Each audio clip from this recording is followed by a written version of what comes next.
now available in paperback. From the author of the critically acclaimed book The Man Crisis comes The Woman Crisis. Learn why so many women have become lost in their quest to have it all in The Woman Crisis. Get your copy of The Woman Crisis in paperback at Amazon.com and online booksellers today.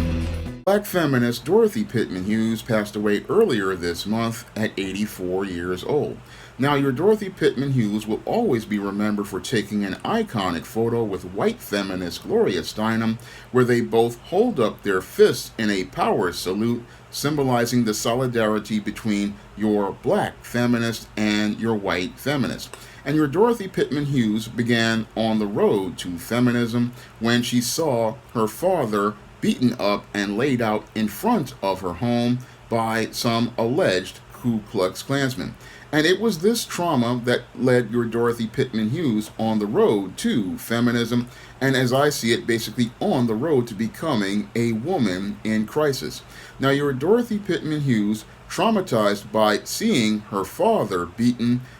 saw that no man could possibly protect her from white supremacy, and she basically reasoned that your white men were the enemy, not understanding the treachery of the white woman. And because she did not understand the treachery of the white woman, as she dedicated her life to going out here and fighting for social justice in her early teens and 20s, she didn't really understand that the white woman was a bigger threat than the white man. Now,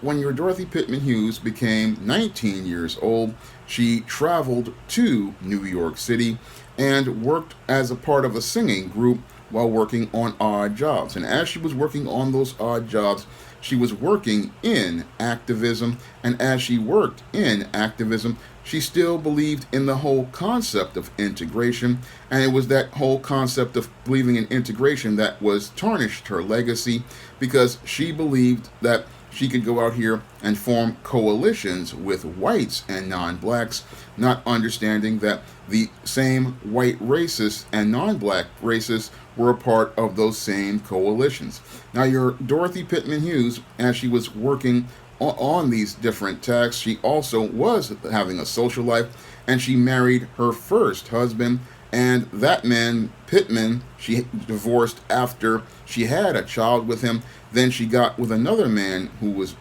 Hughes, and that's how she got the name Dorothy Pittman Hughes. Now, your Dorothy Pittman Hughes had 2 children by the man Hughes, and that she had 3 children by 2 different fathers. And again, she was on the road to dysfunction, and as she was on this road to dysfunction, she was out here participating in activism, and went out here and started building up a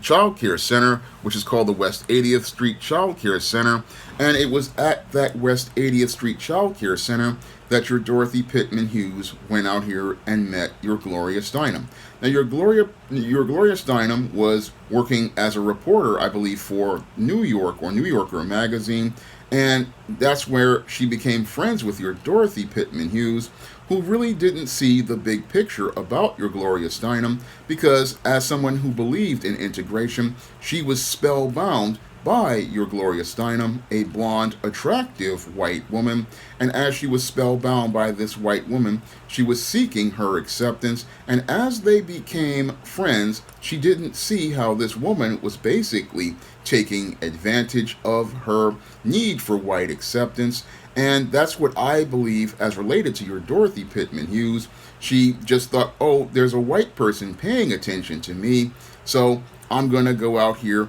and try to be accepted by them. And that's where your Dorothy Pittman Hughes was out here supporting your Gloria Steinem, not understanding that she possibly was being used to further the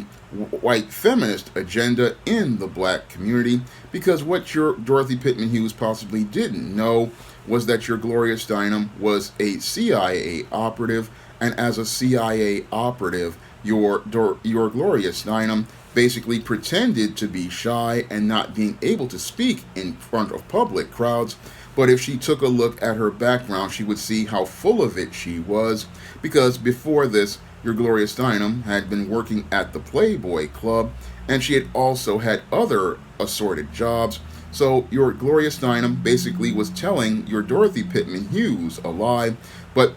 your Dorothy Pittman Hughes was spellbound by this white woman paying attention to her, and it was going out here trying to give her advice on public speaking, not understanding she was being used to further the white feminist agenda and help make it mainstream, because the white feminist movement was a fringe movement ever since the 1950s and early 1960s, and what they needed to do in order to get the numbers to bolster their ranks, they needed to go get black women and a representative of black women to earn their trust. And that's where your Gloria Steinem basically used your Dorothy Pittman Hughes as a Judas goat to go out here and have her be the face of black feminism. And as the face of black feminism, with her standing next to this white woman, this made this whole feminist movement an ideal that was considered acceptable to black women, because many black women, they also were spellbound by seeing that white person, and they thought becoming a feminist would lead to them fitting into the box that would make them acceptable to white people. And that's why they went out here and got a Dorothy Pittman Hughes, because having that black face next to that white face validated white feminism and made black women believe that black feminism would benefit them, not understanding how your white feminism is a subsidiary of white supremacy, and your white feminist is one of the biggest white supremacists in the room. That's what your Dorothy Pittman Hughes never really understood about your Gloria Steinem, who she considered a friend, and she really didn't understand that this white woman really wasn't her friend. No, this white woman was basically using your Dorothy Pittman Hughes as a tool to further the white feminist agenda in black communities, and this was deliberately done because what they wanted to do was break up the black family so that they could get control over the black economy. I go in depth on this in my book, Why 70% of Black Women Are Single, and it was your Dorothy Pittman Hughes who ushered in black feminism that led to the collapse of the black family, which started by women going out here and challenging the authority of their husbands and looking to go out here and believe that being a part of the welfare state was better than having a father in the home. Moreover, they thought that telling black women to go out here and work would be better for them. However, it was corporate businesses that wanted black women to work for them so that they could go out there and pay them lower wages and undermine the bargaining power of unions. And this is what feminists wanted to do. They thought, oh, we'll come in here and work because we can't trust a man. But the big problem with many of the feminists, like your Gloria Steinem and Dorothy Pittman Hughes, was they didn't understand how economics worked, and they didn't understand how they were undermining not only men in unions, but they were also undermining many of the women who were a part of the women's movement. And that's something many feminists won't tell you about, is that there was a women's movement after World War II where women were fighting to get equal rights on the job, and they were fighting to get fair treatment on the job. And these women were different than the feminists. When they came, they wanted to get political, tangible policy put in place, and they did get tangible policy put in place, such as the Equal Pay Act of 1963, but the feminists, they never talk about this because it doesn't fit their narrative. No, what they use is women like Dorothy Pittman Hughes to further their political agenda, and that political agenda, again, was meant to undermine the black community so whites and non-blacks could go out here and get control over $3.3 trillion and cash and credit and be able to build their wealth on the black dollar. And that was something that your Dorothy Pittman Hughes learned all about later on in her life after she stopped working at nonprofits and decided to go out here and start a a for-profit business, which was Harlem Office Supply. Now, your Dorothy Pittman Hughes moved back to Harlem, opened up the Harlem Office Supply, a stationery store that was rare in Harlem that was run by a black woman, and it was there that she got what I call her N-word moment when she, in 1997, learned that Bill Clinton was going to create an Upper Manhattan empowerment zone, and she thought she could go out here and bootleg and be a part of that empowerment zone. But that same empowerment zone went out here and opened up a Staples right across the street from her. And when they opened that Staples, they took away her business and led to her being forced to sell the store. And it was at that point that your Dorothy Pittman Hughes then wanted to go out here and talk about how the community was being exploited and taken advantage of. But she was always a pawn of these individuals. And as a pawn of these individuals, what she's learning is that they can just take you off the board. And again, that's what they did in 1997 when they formed the Upper Manhattan Empowerment Zone and decided to open up that Staples on 125th Street. And that's where your Dorothy Pittman Hughes had regrets about walking away from the black man. And that's when she had regrets from walking away from black empowerment. Because as your Dorothy Pittman Hughes' gravest mistake of her life was believing that there was integration and white acceptance, not understanding that white supremacy doesn't go out here and accept black people. No, they go out here and they work with black bootlegs, and once they get everything they want out of the bootleg, white supremacy breaks the toy. And that's where your Dorothy Pittman Hughes began trying to speak about black empowerment and wake up and smell the dollars, which is what she wrote in a book. She started to realize that they had basically gentrified her out of her own business, but she went out here and helped empower these white feminists to destroy the lives of black men, destroy the lives of black men as fathers in their household, destroy black-owned businesses, because the argumentative, combative feminists that she supported and supported the ideology coming to the black community did damage to the black community, and then she wound up reaping what she sowed, later than she sowed,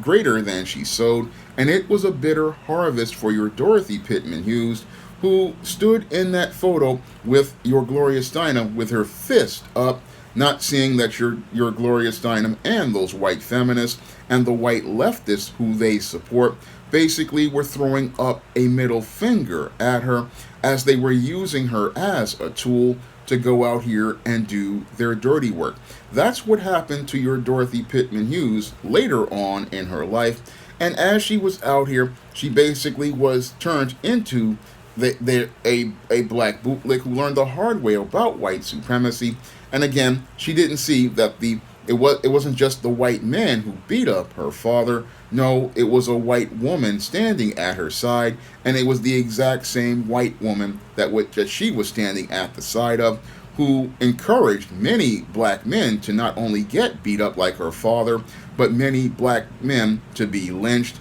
many black men to be in prison for crimes that they did not commit, and many black men disappearing. And again, your Dorothy Pittman Hughes, as she was sitting there talking about things all through her life, like,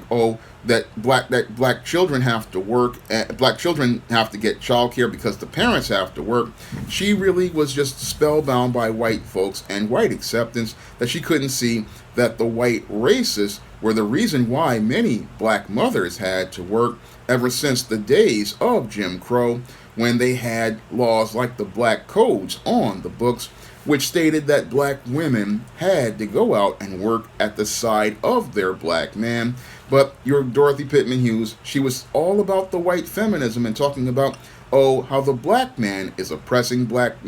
women, but it was the white man and the white woman going out here and oppressing black people with policies like the black codes. But sadly, your Dorothy Pittman Hughes didn't understand the big picture about white supremacy, and this is why she was an effective tool that was used to drive a wedge between black mothers and black fathers that created the modern day gender war we have right now. And your Dorothy Pittman Hughes, again, she just did lots of damage to the black community, and again, a useful tool for white supremacy that learned about its purpose later in its life, but sadly didn't do anything to atone for it, because outside of writing a couple of corny books, because she was standing right back at the side of your Gloria Steinem later on to recreate that photo, and again, not understanding that black feminism is white supremacy. Now, if you want to learn more about why many black women are single right now, like your Dorothy Pittman Hughes, and wound up on the same road of dysfunction as she did, you can pick up my book, Why 70% of Black Women Are Single, on Amazon.com right now. And if you want to also learn why so many women are losing their way in their quest to have it all, you can pick up my book, The Woman Crisis, on Amazon.com in paperback and Kindle format. You can also find it on other online booksellers like Smashwords, the iBookstore, and Google Play. And if you want to see me make more videos like this, you can donate to my Patreon, my PayPal, and my Cash App by clicking the links in the description box. That's all I have to say for this video. You can comment, rate, and subscribe. Now available for the first time in paperback, Why 70% of Black Women Are Single. Learn all the reasons why so many black women can't find a husband and why 70% of black women are single. Get your copy of Why 70% of Black Women Are Single on Amazon.com today.